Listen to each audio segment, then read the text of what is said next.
preliminary agreement is in place to draw an end to the war in Iran. President Trump is in France for the G7 summit where the framework deal is being discussed. And joining us now is Washington Congresswoman Pramila Jayapal to discuss all of this, particularly with the latest developments out of the war in Iran.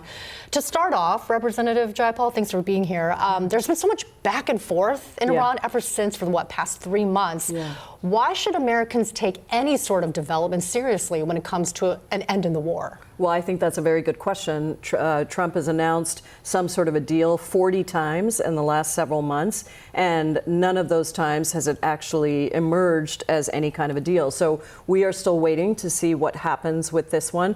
But I want to be clear that even the framework that has been presented to us, first of all, it hasn't been run through Congress. We have to approve any deal. So far, we haven't even been briefed on a deal. So I'm looking at just what I'm seeing in the papers, just like you are.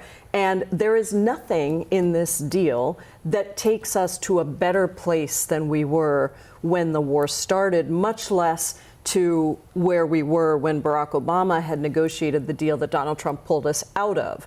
So I am deeply concerned that he's continuing to have these threats against Iran. Just today, he said if he doesn't like the deal, he's going to bomb Iran.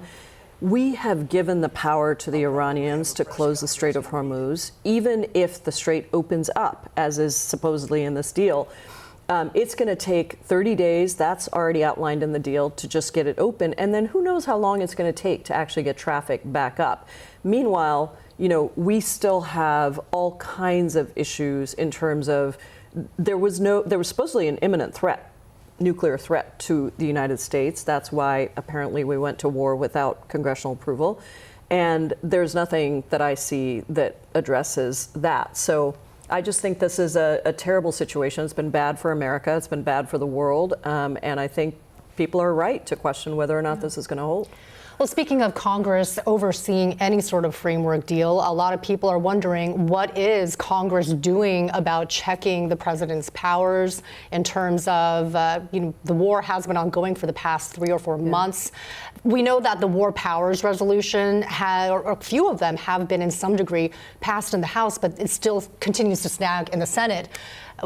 What should people take away from anything that Congress is doing in terms of bringing an end to the war, if there's interest in that? Well, finally, Republicans did come on board, and we did pass, the Senate passed a War Powers Resolution. The House passed a separate War Powers Resolution. And so, but it has to hold the president accountable. The president has to take that seriously. And if he doesn't, then Republicans have to be willing to stand up and cut off funding or do some of the other things we can do. So far, that part has not happened. So I would turn it back on our Republican colleagues to say, the president is openly defying you. He's openly defying Republicans even on the Iran agreement. Lindsey Graham himself said, send us the agreement. Congress has to approve it. And I think that this is the situation we're in, where we have a Republican Party that is not willing to stand up for the constitutional powers that the founders granted to Congress to check a president. Right. The midterm election will be a referendum on the president and on the Republican Party. And hopefully, I believe we will take back the House and we will actually be able to start holding this administration accountable. There was much more to our conversation. The Congresswoman also spoke about officially launching her 2026 re-election campaign and the midterm elections and what she calls a surge in energy among Democrats. She also shared her thoughts on the World Cup now here in Seattle. You can watch our full interview right now on the King 5 app.